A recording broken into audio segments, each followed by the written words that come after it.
የፈራነው ደረሰ። በስተመጨረሻም እንግዲህ የዚህን ሁሉ ሰው ምላስ የዚህን ሰው ሁሉ ጩኸት መቋቋም አልችል ብሎ አብርሽ እንደምታዩት የድሮ አብርሽ አይደለም። ተዝለፍልፎ በትንሽ ነገር ተስፋ ቆርጦ ደክሞት ሰልችቶት ጩኸቱ መሮት በሚያሳዝን ሁኔታ ተዝለፍልፎ መሬት ላይ ወድቋል። እንደው የቡዜ ድምጽ ራሱ ይረብሻል፣ ያስጠላል፣ ይዘጋል ነው ምላችሁ። በጣም ያሳዝናል። እንግዲህ በጣም አስጨናቂ ጊዜ እያሳለፈ ይገኛል አብርሽ። በጣም እንደዚህ ሆኖ በማየቴ ያን የመሰለ ወጣት ያን የመሰለ ጠንካራ አስተዋይ በጣም ጎበዝ የሆነ ልጅ ዛሬ ላይ ግን እንደዚህ በዛም በዚህም ውክብክብ ብሎ በጣም በሚያሳዝን ሁኔታ አንገቱን ደፍቶ እንደማየት ከዛም በላይ እንደዚህ ራሱን ስቶ እንደማየት የሚያሳዝን ነገር ሌላ ነገር የለም።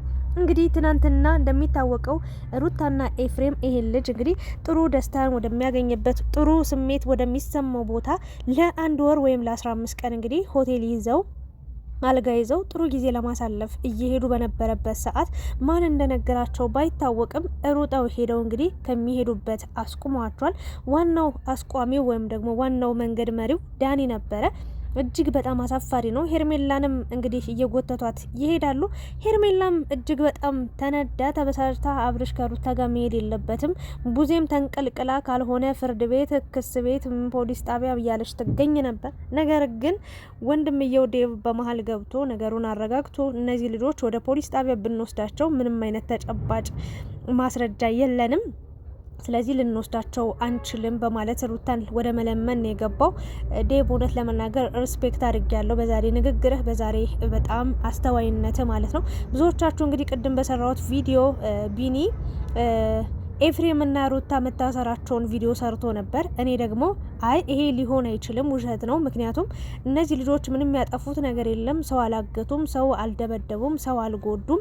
ስለዚህ የሚከሰሱበት ወይም የሚታሰሩበት አንዳችን ምክንያት የለም ብዬ ቪዲዮ ሰርቼ ነበር። አንዳንዶቻችሁ እሰይ የሩታ ጉድ ተጋለጠ፣ ሩታ ታሰረች፣ ሩታ ተያዘች ብላችሁ ደስታችሁን ስትገልጹ ነበረ። እንደው አብሯት ላለው ሕጻን ልጅ እንኳን ትንሽ አራራችሁ። እውነት ለመናገር አንድ ሕጻን ልጅ ገና 1 ዓመት ያልሞላው ሕጻን ልጅ ከእናቱ ሲለይ ምን ሊሰማው እንደሚችል አልገመታችሁም፣ አላሰባችሁም። እናንተ በጭፍን ጥላቻ ብቻ በቃ ሩታን የሆነ ነገር እንድትሆን ከአብርሽ እንድትርቅ ከዛም በላይ በቃ ሩታ እንድትጎዳ ነው አብዛኞቻችሁ የምታስቡት ወይ ደግሞ በጣም ለሩታ መጥፎ አስተሳሰብ ያላችሁ ሰዎች ማለት ነው።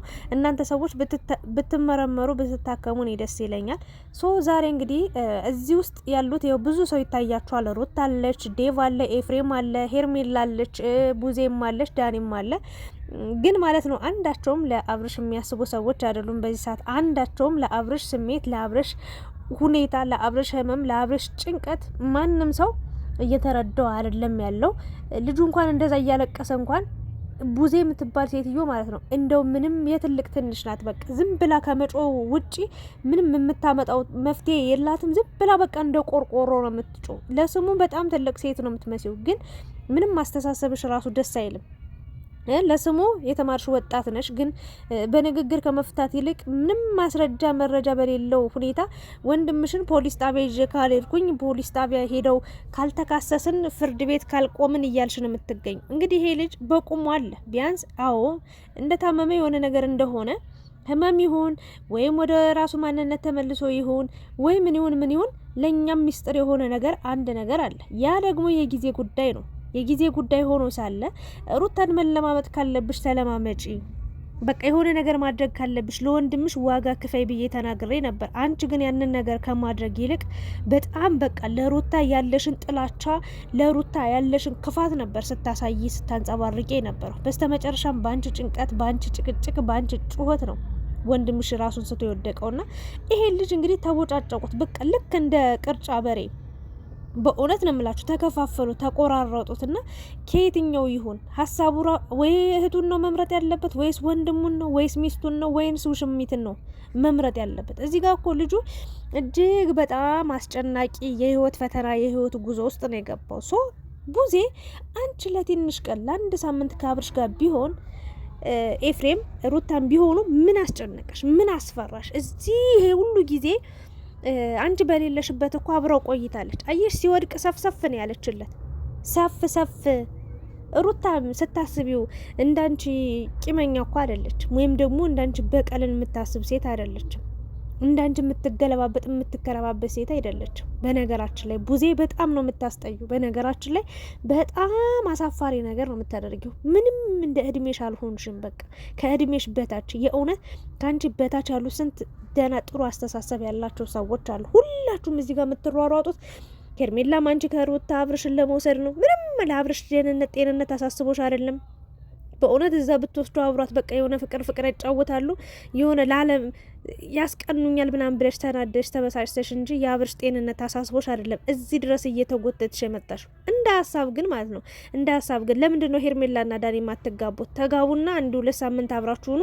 ከዛ ደግሞ ያው መለየት አለ፣ ትለያያላችሁ እንዴ። በጣም አሽቃበጥክ። በቃ ዳኒ በጣም አፈላ የሆነ በጣም ቆላ ማለት ነው። እና እኔ በጣም የገረመኝ ነገር እንደው እስኪ ያው እህት ናት ወንድም ናቸው ብለን ዝም ብንልም አንዳቸውም ለአብርሽ እንደማያስቡ አንዳቸውም ለአብርሽ ስሜት እንደማይጨነቁ ነው የተረዳሁት። በዚህ ሰዓት የአብርሽ ጤንነት አሳስቦት ሲጨነቅ ሲጠበብ ያየሁት ሰው ማንም የለም ከህፃኑ ውጭ። ህፃኑን አይታችሁት ከሆነ በጣም እንደዛ አንዴ ዴቪ ጮኋል፣ አንዴ ሄርሜላ ትጮኋለች፣ ሌላ ጊዜ ዳኒ መጥቶ ቡዜ ትጮኋለች፣ ሩታ ትጮኋለች። መድኃኒዓለምን የሆነ ጭው የሚል ድምጽ ነበር ሲሰማው የነበረው ለአብርሽ። ህፃኑ ራሱ በጣም ተረብሾ ነበር። ከህፃን ልጅ ፊት መወራት ያለበት የሌለበት ነገር ብላችሁ እንኳን መርጣችሁ ማታወሩ ናችሁ። ምንም እዚህ ጋር ያላችሁ ምናምን ሁላችሁም ጭቃ ናችሁ፣ አፈሮች፣ ምንም የማታስቡ ምንም የማታገናዝቡ ሰዎች ናችሁ። አብርሽ በጣም ነው ያሳዝነኝ፣ አልዋሻችሁም። በጣም ለምን እንደው ታውቃላችሁ? የሰው ልጅ የሆነ የሚናገረው የሚወስነውን ቦታና ጊዜ በቃ አሳጣውት። በቃ በዚህ ልክ ራሱን እንዲያጨናንቅ ራሱን እንዲስት ያደረጋችሁት እናንተ ናችሁ። ምንም የማትረቡ ናችሁ። የራስ ወዳዶች፣ ለራሳችሁ ብቻ የምትጥሩ ነው። ቆይ አልገባኝም። ከሩታ ጋር አትሆንም የምትዩ ሄርሜላ ማለት አንቺ ልታገቢው ነው እንዴ? አብርሽን ወስደሽ የምሬን ነው እንደ ሀሳብ አንቺ አብርሽን ልታገቢ ነው? ወንድምሽ እኮ ነው። ምን ልታረጊው ነው? ይሄ ልጅ እኮ የራሱን ኑሮ መኖር አለበት፣ የራሱን ህይወት መኖር አለበት፣ ስለ ራሱ ማሰብ አለበት። ትዳሬ ቤቴ ማለት አለበት። ኑሮ ማለት ያ ነው። ከትዳር ውጭ የሚኖር ህይወት ምንም አይነት ህይወት አይደለም። ለሴት ልጅም ለወንድ ልጅም ሴት ብቻዋን ትወንድ ዘንድ ወንድ ልጅ ብቻውን ይወንድ ዘንድ አይፈቀድም ብሎ እግዚአብሔርም ተናግሯል አይደል እንዴ? ሶ ረዳት፣ ደጋፊ፣ አጋዥ ስታገኝ የህይወት አጋሮ ስትኖር የምታስብለት የምትጨነቅለት ሴት ስትኖር እንዴት አንቺ ከዛ ሴት ጋር እንዲኖር አትፈቅጅለትም? አንቺ ሁሌ 24 ሰዓት በሱ ህይወት ውስጥ ጣልቃ የምትገቢበት ምክንያት ማን ፈቅዶልሽ ነው? ምን ገና ስለተወለ እህት ወንድምሽ ምናምን ስለሆነ እህት ስለሆነሽ ምንም መፍትሄ የለሽም። በነገራችን ላይ በሱ ህይወት ላይ በሱ ትዳር የመግባት መፍትሄ የለሽም።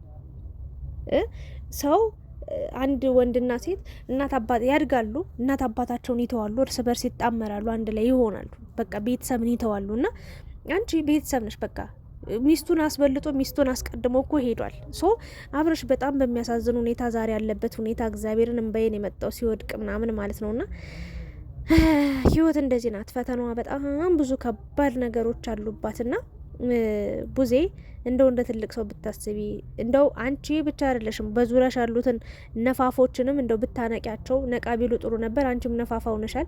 ለማንኛውም ወደ መልካም ቦታ ሊሄዱ የነበረውን ይሄ ለዚህ ሁሉ ተጠያቂ ቡዜ ነሽ። በነገራችን ላይ በማያገባሽ ገብተሽ ወንድሜ ነው ብቻ ብለሽ አንቺም እሱ አክብሮሽ ነው እህቴ ናት ብሎ ቦታ ስለሰጠሽ የእሱን ህይወት እንደፈለግሽ ገብተሽ እየበጠበጥሽ ነው ያለሽው።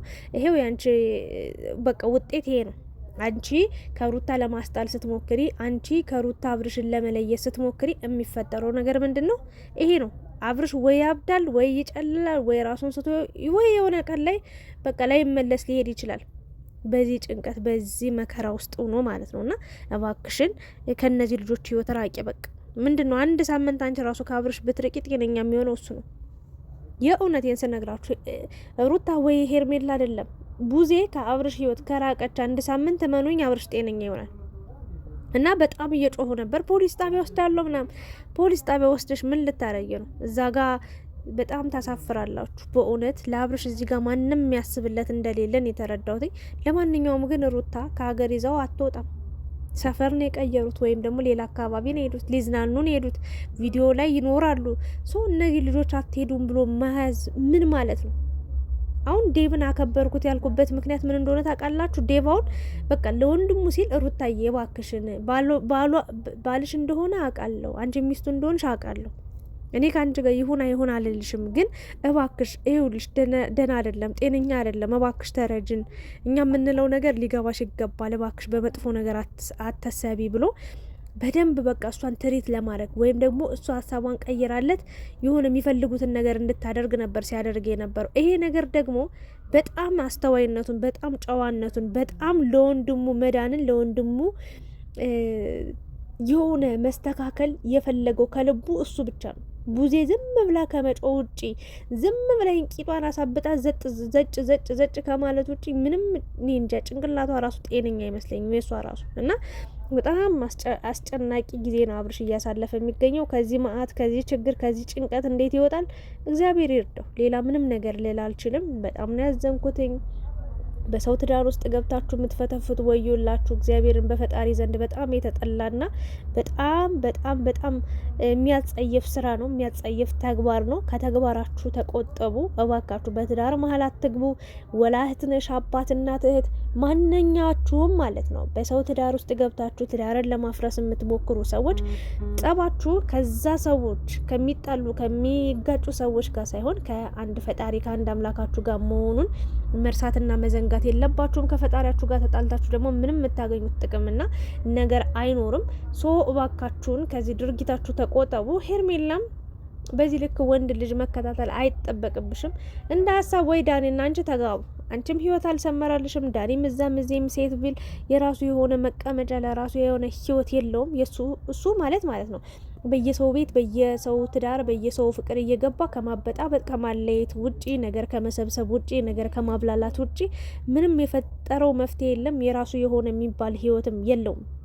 እውነት ለመናገር አንዳንድ ሰዎች የራሳችሁን ህይወት ሳታስተካክሉ የራሳችሁን ህይወት በአግባቡ መምራት ሳትችሉ ስትቀሩ ሰው ህይወት ውስጥ ገብታችሁ ጊዜና ቦታ ሰጣችሁ ሆን ብላችሁ እነሱን ለመለያየት ነው የምትሞክሩት። ያ ነገር ደግሞ እጅግ በጣም አጸያፊና ነውር ነገር ነው። እግዚአብሔር የሚጠላው ነገር ስለሆነ እባካችሁ ዳኒም ቡዜም ሄርሜላም ተውት። በቃ አብርሽ እንደፈለገ በፍላጎቱ ይሂድ።